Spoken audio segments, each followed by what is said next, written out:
Just to add that we do expect to have Tom Fletcher brief you virtually from Sudan on Monday.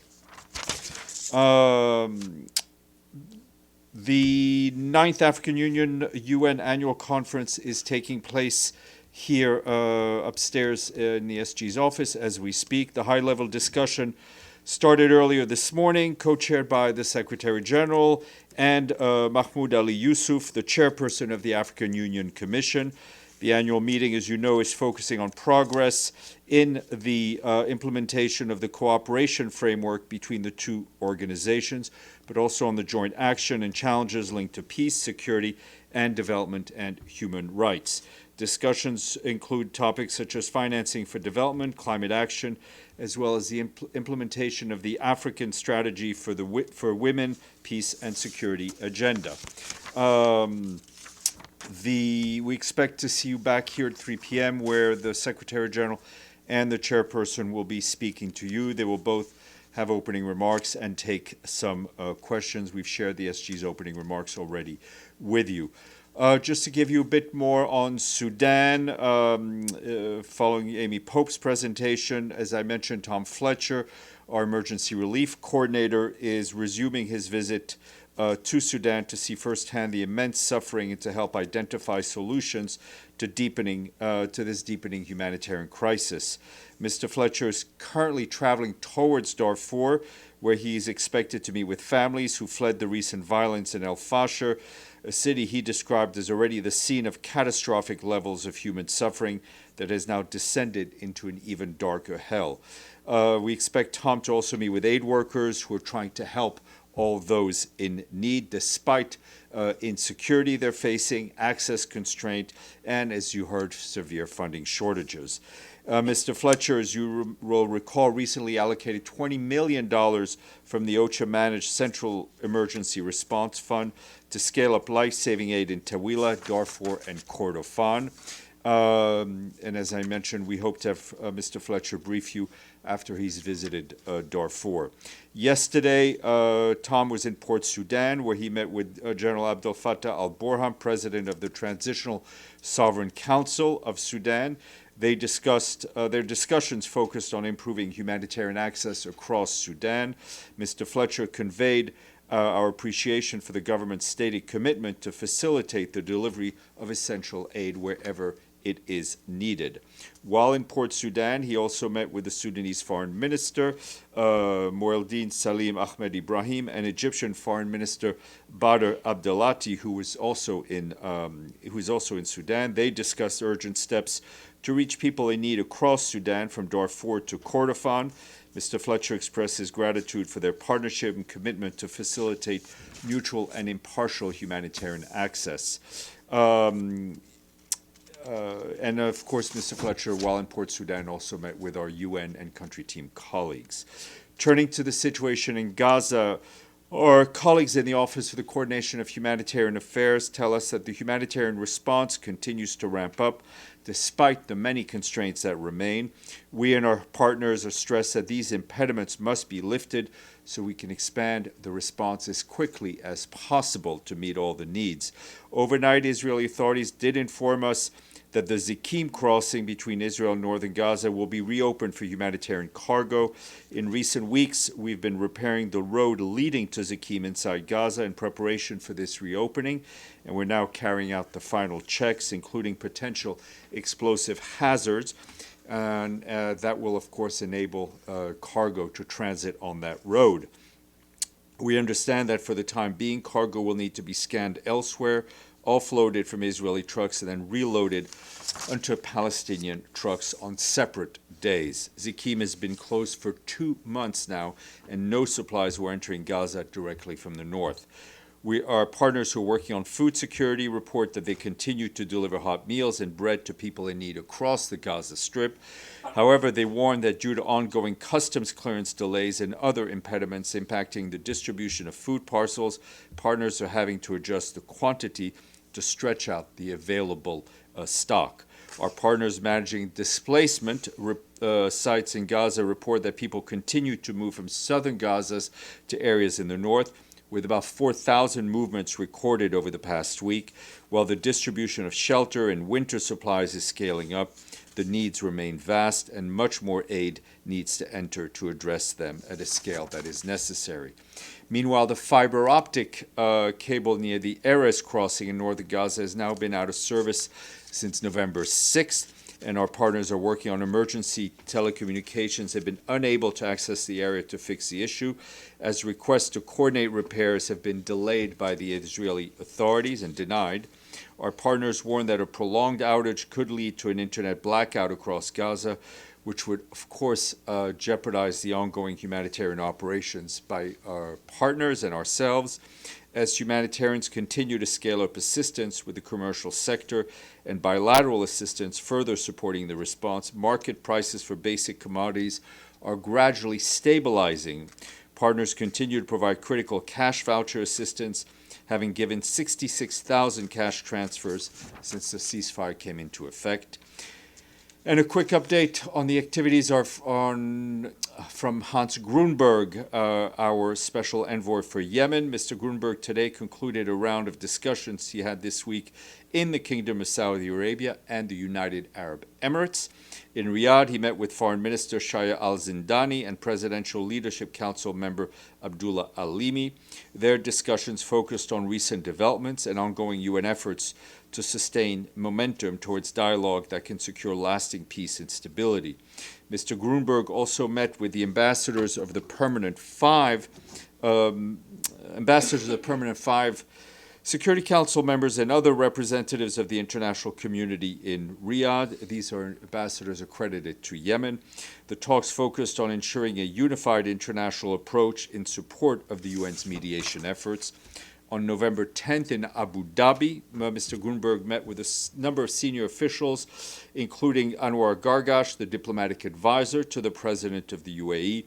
They discussed the latest developments in Yemen and the wider region and how to strengthen regional consensus and maintain dialogue in support of stability in Yemen. Throughout the meetings, Mr. Grunberg reiterated our call for the immediate and unconditional release of UN personnel that have been detained by the Houthis. At least 59 of our colleagues remain in arbitrarily detention, a situation that, of course, hampers our humanitarian operations and undermines trust essential to mediation. And we once again call for their immediate and unconditional release. Turning to Cambodia and Thailand, I can tell you that the Secretary General is concerned by reports of renewed exchanges of fire at the border between Cambodia and Thailand. He urges both sides to adhere to the agreed ceasefire and to implement the de-escalation and confidence-building measures contained in the joint declaration that was signed in Kuala Lumpur in Malaysia in October 26, with a view to finding lasting solutions to the dispute through peaceful means. Turning to Iraq, you saw that yesterday we issued a statement in which we congratulated the people of Iraq on the holding of parliamentary elections and the Independent Electoral Commission for its efforts in ensuring the effective preparation and conduct of the elections. As you know, the UN Assistance Mission in Iraq has been providing technical advisory support for the Commission and other relevant Iraqi institutions throughout the electoral process. The Secretary General welcomed the generally calm and orderly conduct of the polls and trusts that political stakeholders will maintain the spirit of peace and respect the electoral process and respect the results of this process. He further emphasizes the importance of a timely and peaceful government formation that reflects the will of the Iraqi people and addresses their aspiration for stability and development. The Secretary General reaffirms our commitment to supporting Iraq in its journey towards consolidating democratic gains and fulfilling the aspirations of all Iraqis for a prosperous and peaceful future. A report released today by the United Nations Development Programme shows that Afghanistan's areas of return are under mounting pressure, with communities struggling to absorb millions of people returning amid economic contraction, climate shocks, and recent earthquakes. UNDP also reminds us of the critical need to lift all bans on women, including restoring women's ability to work and to move outside the home as part of humanitarian and recovery operations, not to mention the right of girls to go to school. According to the report, 9 out of 10 Afghan households report resorting to negative coping strategies, including reducing meals, selling assets, and relying on loans. If you're interested in Afghanistan, do read the report, which is online. Turning to the Democratic Republic of the Congo, the UN Office of the Coordination of Humanitarian Affairs tells us they remain deeply concerned about continued attacks against civilians in Beni and Lubero territories in North Kivu and also in Ituri province. Since the beginning of the year, our partners report that more than 1,000 people have been killed across North Kivu and Ituri. According to our partners, as of the end of October, some 400,000 people have been displaced in Beni and Lubero territories. The impact on health services have been devastating. At least 6 facilities have been attacked since the beginning of 2025. In total, since 2024, at least 28 health sites have been affected by armed attacks, and more than half of those facilities remain non-functional today, depriving over 150,000 people of access to essential care. Humanitarian access is increasingly constrained due to insecurity and to the presence of explosive remnants of war. Attacks by armed groups are also disrupting agriculture and reducing trade flows, further destabilizing local markets. The Democratic Republic of the Congo remains one of the countries most affected by food insecurity, with the situation particularly severe in the east. Nearly 25 million people, that's more than 20% of the population, are currently facing high levels of acute food insecurity. That's what the latest integrated food security phase classification analysis tells us. The number is projected to rise to nearly 27 million human beings in the first half of next year, with the situation in several territories in North Kivu, including Lubero, expected to deteriorate to emergency levels of food security. That would be IPC Phase 4. OCHA reiterates its call on all parties to respect the international humanitarian law and ensure the protection of civilians and civilian infrastructure.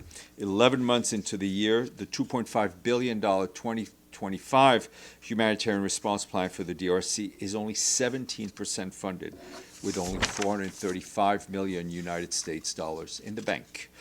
And speaking of hunger, a new report by the FAO and the World Food Program warned that acute food insecurity is deepening in 16 hunger hotspots, which threaten to drive million more into famine or risk of famine. The later hunger hotspot report cites 6 countries and territories of highest concern. That would be Haiti, Mali, Palestine, South Sudan, and Yemen, where populations face an imminent risk of catastrophic hunger, which is IPC Phase 5. 6 more countries, Afghanistan, Myanmar, Nigeria, Somalia, Syria, and as you just heard, the Democratic Republic of the Congo, are classified as very high concern. The other 4 hotspots are Burkina Faso, Chad, Kenya, and the situation regarding the Rohingyas, who are being hosted in Bangladesh. As these hunger hotspots edge closer to catastrophic conditions or even famine, humanitarian funding is falling dangerously short. By the end of October of this year, only $10.5 billion out of $29 billion required to assist people most at risk has been received. There's more information in the report. And tomorrow at 1:30 p.m., Philippe Lazzarini, the Commissioner General of UNRWA, will be here in this very room to brief you. If you'd like to be here, you would be most welcome. In the meantime, I'm happy to entertain queries. Questions, that is. Yes, sir.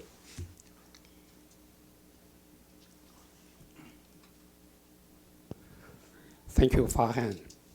The United States deployed... We get confused. Farhan and I... Stéphane. That's because I showed up at noon. That's why. That's okay. If I show up between noon and 12:05, you can call me Farhan. I'm used to calling you Farhan. That's okay. Don't worry. It's a compliment. The U.S. deployed its military aircraft carrier to the Caribbean yesterday. And in response, Venezuela announced its deployment of 200,000 soldiers. So does this SSG concerned about the situation in the Caribbean, and what is his message for the leaders of the two countries? Yes, we continue to be very much concerned and increasingly concerned by the tensions in the regions between the U.S. and Venezuela, and we would urge that this situation be de-escalated through increased diplomatic dialogue. Yes, Nemo. Thank you, Stéphane. Two questions. One on Sudan.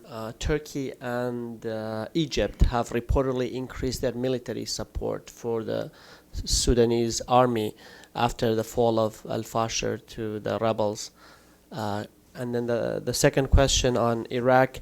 While your statement was generally positive about the way elections were conducted, but you didn't note the fact that two opposition leaders in Kurdistan were in jail during these elections, and how fair and free are elections when opposition leaders are in jail? Thank you. Yeah, I'm not aware of that, of the report you mentioned. Obviously, it is important that all those who want to participate and stand for office be free to do so.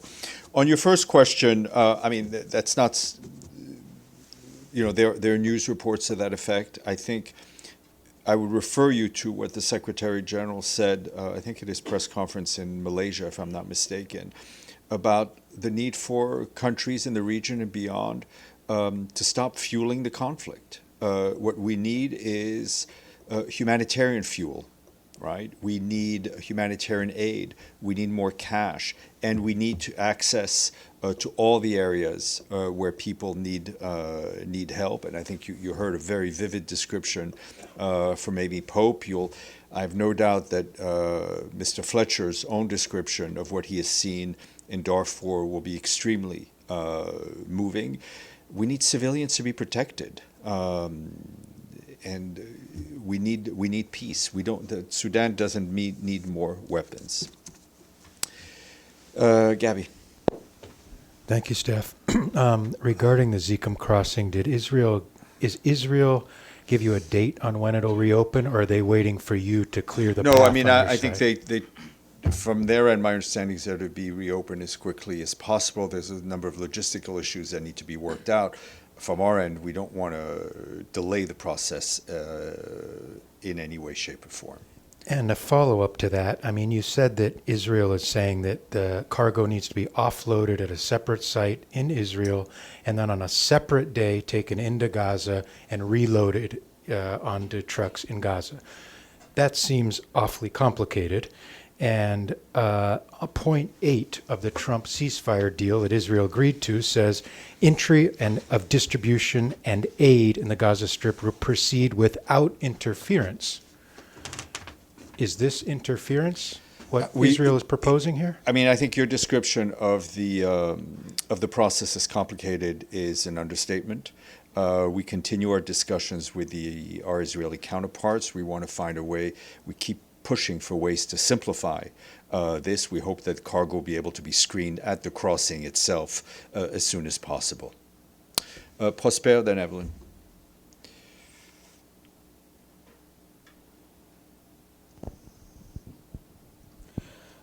Thank you so much. While her term was due to end in February 2026, Bintou Keita, the UN representative to the DRC and head of MONUSCO, will be leaving her post this November. Questions are being raised over her early departure. Is there any problem with her? And what is the UN official reason behind her anticipated departure from the Democratic Republic of Congo? And of course, I don't have any information on any anticipated departure. I can tell you that the Secretary General is extremely grateful for the work that Ms. Keita has been doing in the Congo. It has been an extremely, extremely challenging period for the Congolese people, for the country, and for the mission. Evelyn. Thank you, Stéphane. You said Mr. Tom Fletcher was going to Darfur. Would he be the first to ever get in there? Because I thought there was no access. He will be, I think, the first senior UN official to get into Darfur in quite some time. Your microphone, please. Sorry. Is Sudan the worst of the worst, or doesn't the Secretary General think that way?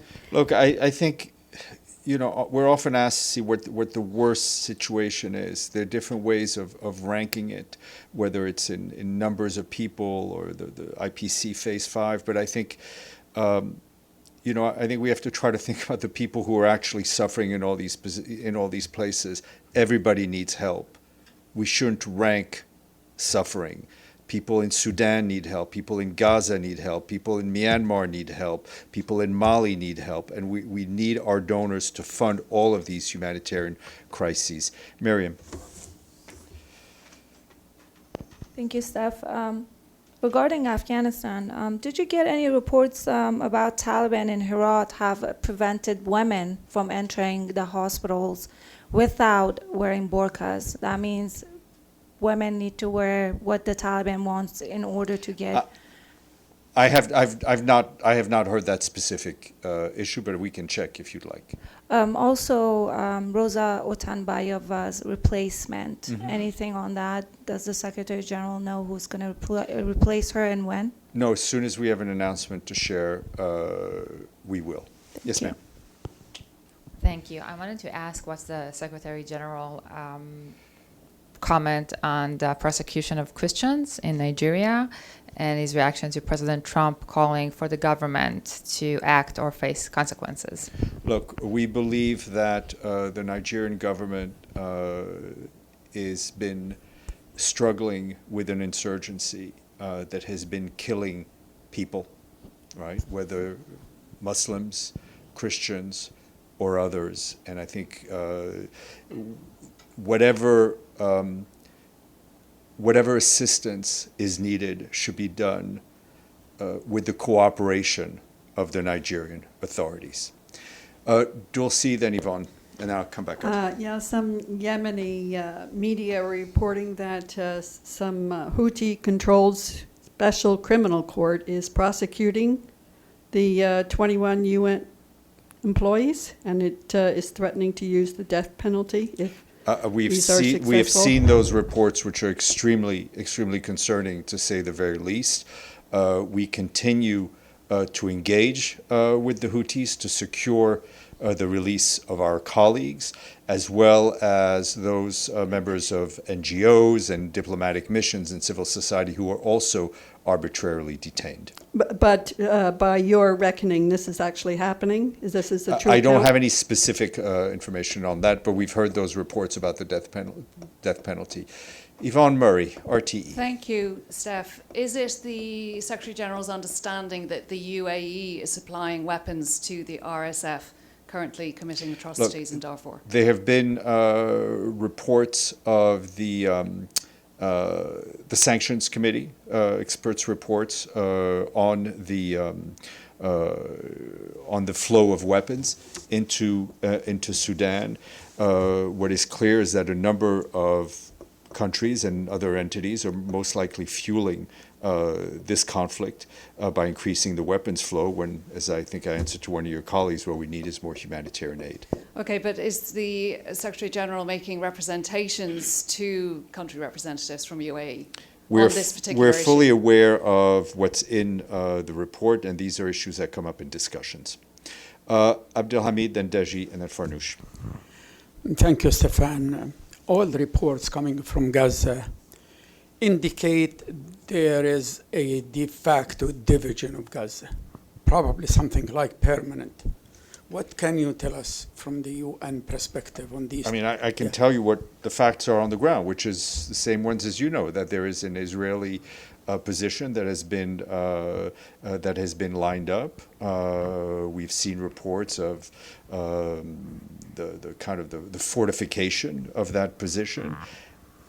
Our call, and I think the call for the international community, is for Palestinians to be able to go freely in the whole of the Gaza Strip without fear or without any interference. And Tony Blair I think yesterday, he met with somebody called Yasser Abu Shabab, and he's known for Palestinian, that he's an Israeli puppet, and they arming him and creating a militia. Would that make things difficult for Palestinians Look, to deal with these elements? I don't speak for Tony Blair. I'm I not. know. So I can tell you that whether in area anywhere around the world, it is important that there's unified command for security and police forces, whether it's under the Palestinian Authority or in any other country. Deji. COP 30 is still a bit. The what? The COP. Oh, COP. Sorry, I thought you were talking about Coke. Sorry. COP A 30 new Coke, yeah. is still being held in Brazil. Today, IEA released their World Energy Outlook 2025 report, which suggested that the fossil fuel needs are still increasing until not until 2050, which means we might well miss the target of the net zero goal in 2050. What is the reaction from the Secretary General's message? I think I'd refer you to what he said at the Leaders Summit. I mean, he was very clear about the fact that our future lies in renewable energy and not releasing more carbon from the ground. Farnoosh. Thanks, Steph. I was wondering if you can give, I know the situation in Yemen with UN staff is sensitive, but is there any more clarity you can give on the status of those negotiations, trying to get staff out? And is the 59 the same number of people? Because I know in the past few weeks they've increased and decreased depending on who the Houthis have released. And will the UN brief reporters? Yeah, I mean, that's the number we have today. I can tell you that discussions are ongoing. I think for reasons that would be obvious, I'm not going to give you a play-by-play of where we are on the discussions, but they're going. And when colleagues are released, we will share that information with you. We always hope that it is sooner rather than later. Some have been in there for a number of years. Some we've not been able to see. Their families have not been able to see them. It is unacceptable that colleagues whose only task is to deliver humanitarian assistance are being arbitrarily detained and accused of espionage. And obviously I know the focus right now is getting these colleagues out and making sure they're safe, but is the UN having a more holistic view of changing operations in Yemen? I mean, we're looking at different ways to kind of reorganize, I should say, our humanitarian operations. I mean, whether it's in Yemen or anywhere else, and I think you've seen it almost day by day in Gaza during the conflict, there's that equilibrium we have to find between the safety of our colleagues, safety of humanitarian workers, the safety of those people we're trying to help, and to how we meet the needs of those people we're trying to help. Olivia, I think you have a question online, Reuters.